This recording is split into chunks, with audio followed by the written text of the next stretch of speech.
अरुणाचल प्रदेश की संगलांग डिस्ट्रिक्ट लेब AR की केम अमदा लालौबसिंग अकन अटैक तौखरे AR तरे सोकले हरी जुलाई 10 इंग लिसिंग कुन मंगा इंडियन आर्मी ना ULFA-I PLA की केम मरी ड्रोन अटैक सतखिबगी लमन खुमलकप ओइगदरा लेबासी की म्यांमार के नमखै लोनरिबा नॉर्थ ईस्ट स्टेट सिंगी मनुंग अमा ओरिबा अरुणाचल प्रदेश की संगलांग डिस्ट्रिक्ट की मैनमाउ एरिया की मनुंग सन लेबा हेडमैन विलेज दा हांगबा असम राइफल्स की post company operating base COB अमद लाहलुप सिंह अपुनब खुटपु अमना अफब मखल की कुसुखलाई सिजिनदुना सतरखिबा एटेक दा पोस्ट असिदा लेबा असम राइफल्स की पर्सनल तरेट सोकले हरी एजेंसी की पाउना हाइब थौदो असि ngarang nungalamdai pung 2 ga makhai degina ahum phawgi marak thokibne hadi aduga AR की पोस्ट असि एटेक तौरखिबा अंडरग्राउंड आउटफिट सिंह अदुगी मनुंगदना हौजिक फावब national socialist council of Nagaland NSN KYA हाइना खंगनबा फैक्शन अमगी मिलिटेंट सिंह अमसुम असम की united liberation front of Assam ULFA-I की लंबी सिंह यावी हैबा खंगब ngamle hadi अदुमैनमक एटी असिद लहुलुप असिद नतबा मखोइग सतमिनबा अतोपा नॉर्थ ईस्ट की अंडरग्राउंड ऑर्गेनाइजेशन सिंगी लन्मी सिंग यावरमगदरा हाइबदुदी ऑफिशियल ओइना कंफर्म तौखिद्रि अदुमैनमक तुंगान लहुलुप सिंगी कैडर सिंग अफब मखल की खुसुकुलाई पाइदुन लागलगा नुंगांद्रिंगै ममांग की अमंबगी खुदोंचाब लौरगा पर्सनल मसिंग यामना लैरिबा AR की पोस्ट असिबु क्वेश्चनदुना अकनबे अटैक सतरखिबने हाइदि एटी असिद यामद्रबदा असम राइफल्स की पर्सनल तरे सोखी मखोइगी मनुंग फिबम लूना सोकलब राइफलमैन हरिशरान अमसुम राहुल बोरा कौबा पर्सनल अनिदि मखातना लेयंगनबगीदम ngarang ayuk pung 9:13 rom tarakpada असम की जोरहाट लेबा 5 एयर फोर्स हॉस्पिटल पुरखरे हरि थाउदोक थोकफमदा असम राइफल्स याउन अतोप सिक्योरिटी फोर्स सिंग एहेनबा पर्सनल सिंगसंगसिनदुना थी हुंबिगी थबक सतखरे एहेनबा फोर्स सिंग अटैक सथरंबा ललौबा सिंग सखिबनी हाइब लंबी सिंगु क्वेश्चन थी हुंबग लोइदना मखोगी खुंगुल लिखी अदुबो ललौबा सिंग अदु अरुणाचल प्रदेश की संगलांग डिस्ट्रिक्ट असिग गमखै ताइनना लैरिबा म्यांमारोमदा चेंसिलमगनी हाइबगी थाजब फुंगदोंनरखलि ललौबा सिंग असिना खंगौदना अटैक तौरखिबदा पोस्ट असिदा लेबा असम राइफल्स की पर्सनल सिंगसु खुदहंदुना मिनिट खरा अकनबा मोंगना नोंमै कापनखि अदुबो ललौबा सिंग मैकेदा असु अपन यावबगी पाउ ऑफिशियल ओइना फंगमखिद्रि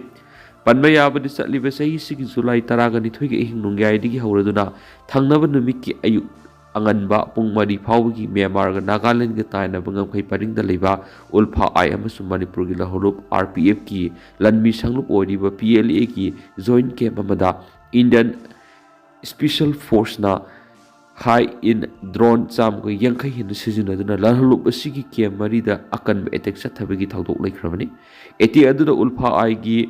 लोअर काउंसिल की चेयरमैन लेफ्टिनेंट जनरल नयन असोम लैखिदबिगी दुगा लहुलुप असिगी केडर खरना असो अपन अंकिबनी थाउदो अदुगी मतंगदा RPF की मैकेदिगी जुलाई 13 इंग्लिशिंग अदि कुंगमंगा थोलखिबा सिरोल अमदा ULFA-I गा पुन्ना केम लैमिनखिबा PLA की मैकेदि असो अपन अमत याउदी हैना फोंदोरखिबने हैरि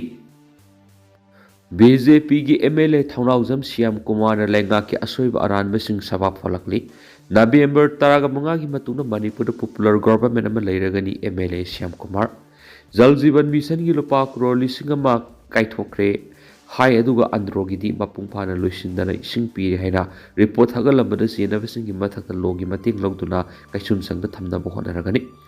यारिपो कैथल मानमी लमी सेमनब सही मरी की ममांगदा सेंटर सेल थादरखरबसु टेंडर तौद्रिबसी खुचाबी कॉन्ट्रैक्टर सिंग मानरगा अरानब तौनब होनरकदगिनी थबक्तगी पथारब चीफ इंजीनियर सिंगबा री एंगेज तौदुना हपसिनबगी थबक तौपिरो अंगांग चाम बोर्डिंग लैरिबा हुइकप हाई स्कूल की सेंटरना सेल पिरखरबसु वार्डन सिंगबा हापत्रिबसी नुंगाइति मणिपुर मथंग थागी 15 की मतुना पॉपुलर गवर्नमेंट अमा लैरगनी हाइना अंद्रोगी BJP MLA Shyam Kumar फोंदोखरे हारिबु वाफमसी ngarang andro assembly constituency da leiba kasturba gandhi balika vidyalaya gi 15 suba mapukumo thoram ga mari leina pangthokiba literary meet amasum ozagi numiki thoram da athoiba mithunglen gi oina saruk yarakhiba MLA na paumising na hangbo hangi pakum piradun mangna photokibani MLA asina makatana hai Manipur thamlakliba president rule asi makatana sangtharabadi assembly dissolve tawbagi phibam lakadabana atuba matamda haibadi mathang thagi tara manga gi matungna popular government ma lehelagani haibasi handak Delhi da satlubada pirakpa thajabani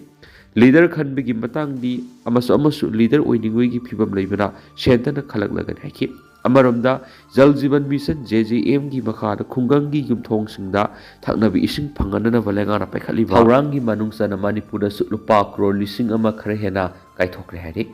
andro AC da su ising pinabagi khara saba khotpati le dubu mapung phana loisindabana engine watpa amadi partner singma watpa kya leidi asinguma phibam asida andro gi oina yumthong asu ising pire haina center report thamlakli bislebang thibani lana report thabra senabo official singi matakta PR lengana sabsana thigat piraga logi webe action lobiyu natrabadi ayhakna logi mating lawdun senaba sing kaisun sanga thamna bo hotnaraga naiki MLA na makhata nai Manipur gi lambi thongi podong thiningai oiri androgi oina yari pokaithal manpi road semna basahi mari gi mamangda center na sel thadaratuna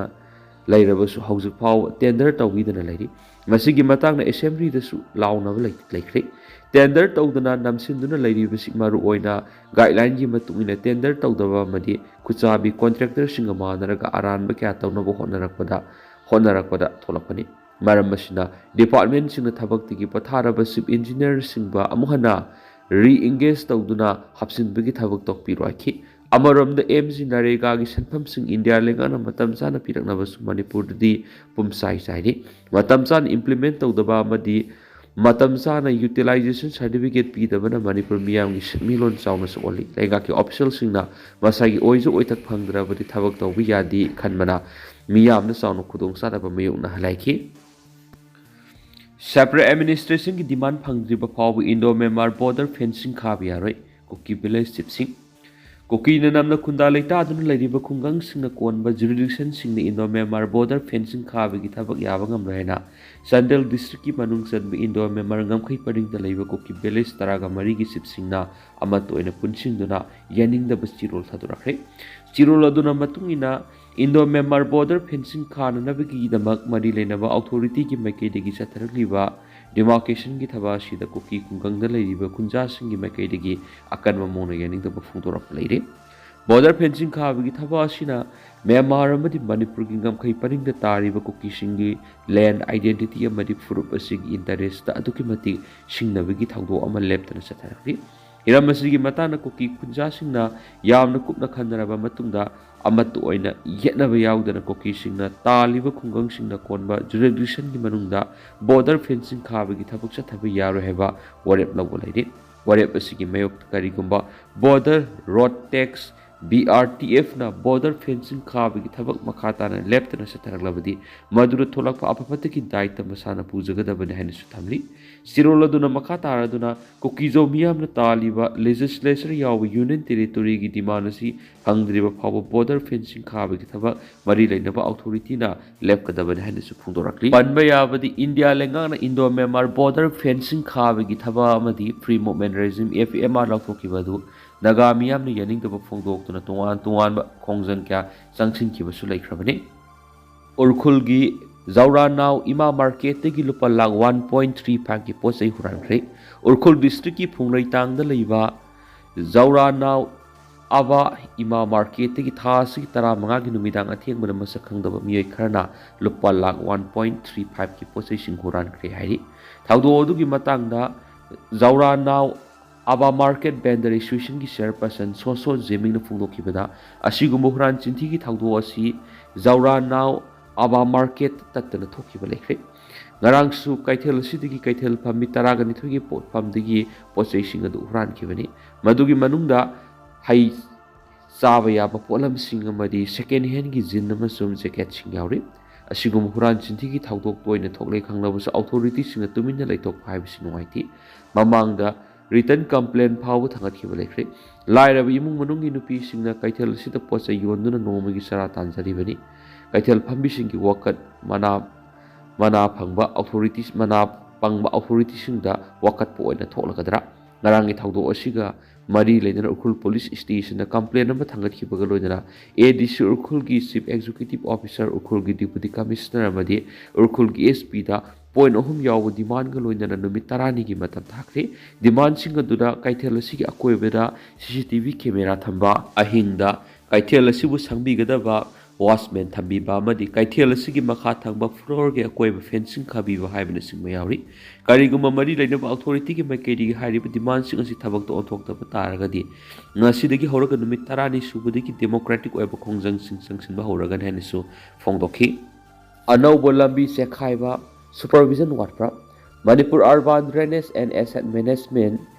Improvements Project Makada Impal East Ki Palace Compounding Kunung Lambi the Ahanboina. Rigid pavement gi cement concrete thakhiba lambida chakhaikibado authority engineer hairagasu khangnaba consultant supervision haptuna yengsinhandabagi ra haibagi singnaba leiri hairi karigidama kunung lambida thariba cement concrete chakhairibano haibagi matangda pauksi amana thijulubuda paikhatliba project asigi makhada hapham thokpa supervision consultants haptabana maram oiraga yengsinbinaba leitabadigi chakhaibani haibagi singnaba lei Mayamna concrete road hairagasu khangnaba Manipur Urban Drainage and Asset Management Improvised Project asi package mari thona paikhatnaba work order pikibaga loidana ahanbo oina palace compound gi kunung gi lambida cement concrete thaba khibani madura chekhairakhibani palace compound gi kunung lambida natana ate maphamdasu housing cement concrete thaba gi thabu sathari masidasu supervisor consultants haptabana maram oiraga yengsinbinaba leitabadigi makhatana chekhairakhpa yabi go thokpa leiri Masina maram oiraga lupa crore lising ahunga chamaga nifuga tereka point kunga humdoiga asoba senfam ama changna semgadoriba Imphal City amadi masigi akoibigi lambising chai kunthra satkani haina parabasu lambising asidi quality yaudaba lambi oirakpa yabagi singnaba leirakpani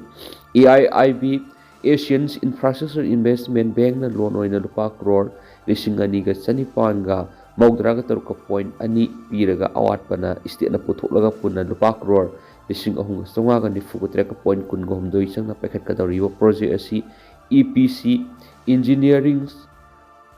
Procurements and Construction mode paket pani EPC mode paket pathabak singdi contractor oiriba company etuna survey amasum design tawjabaga loinana estimate cost company etuna sajabani tawbutabu company etuna sajaba design adugi estimated cost adu supervision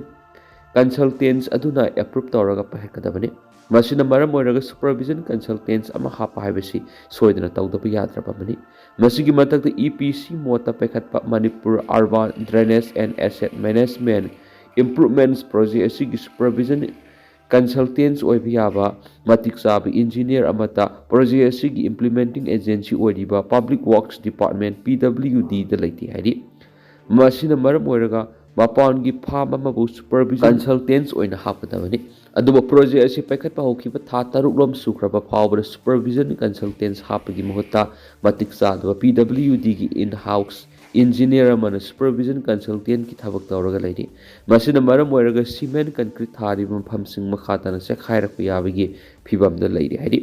Ningsing Mayai Manipur Miyam ge ani super lifeline oiriba national highway kunthraga taret Imphal Jiribam lambi gi maruoiba thong ani haibasi bara amasuma ku thong supervision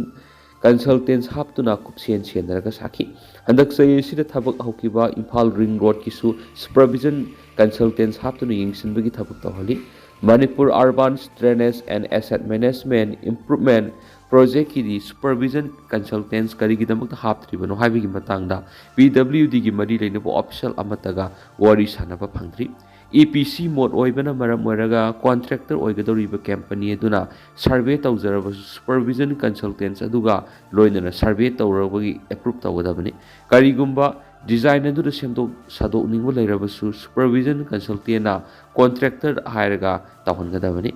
Samna hairabadi approve tawdringaida supervision consultant na yingsinba yaba yingsin haugadabani hainsu pausda makhatari Congress manungna muknaba leite Ranjit All India Congress Committee AICC gi lusingbu oiriba Lok Sabha gi opposition leader Rahul Gandhi gi lising makhada pangthokiba pot sor gadi sor gi campaign pangthokpada Congress party manungna muknaba mata leite haina deputy CLP leader MLA K Ranjana phongdorakli Congress ki deputy CLP leader MLA K Ranjana telephone kuthangda pauksi amaga hai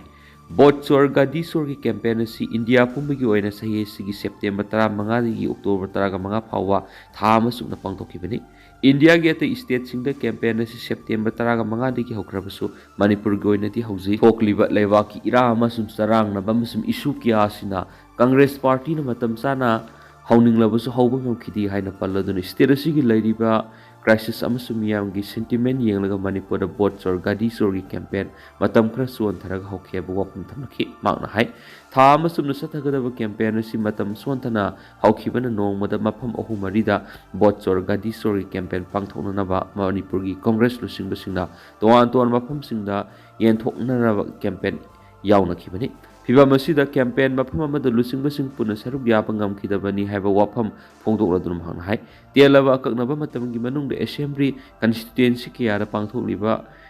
campaign sing nangnanaba lusingbasing na sienduna yawnaba pau phongdoknaduna tuan khaidoknaraga yawnabani Congress lusingbasing gi manungna muknaba yanadaba leiti haina palladuna Boat Chor Gadi Chor gi campaign asi BJP lengana mikhal gi matamna namphuta lengak painaba bot huranba makhoi gi bot hena phangadaba mafamda voter hena pansinbana singba huralona gi thawong kya sathariba do amuhana thondanaba miyam gi democracy na piriba hak adu mangandanaba gi sathaba campaign heba wapamba na pauksi amada phongdorakli Manipur yauna awang nungpok ki lairiba indigenous miyam gi right phangnanaba indigenous people's party sem lagani leba asigi awang nungpok te lairiba tuan state singi political party singi amatoina punsinduna common platform ama semduna awang nungpok ki lairiba indigenous miyam gi right phangnanaba madi ngak senduna thamnaba hotnagani haina Tipra Motha ki founder Prediot Kishore Dev Barma na phongdokre haribu wafam asi Tripura gi capital Agartala da leiba Ravindra Satar Seki bawana pangthokpa miyam gi weba mifam amada saruk yaraduna Tripura da pab thokadoriba Tripura Tribal Area Autonomous District Council ki mikhal gi mamoindana phongdokhibana haina spali tantana sum miyam na thamjage duga hausikoi na di miyam paus mata se lusinjarage mas makata bano pa update miyam punang amina sena channel sigi makai di thamjari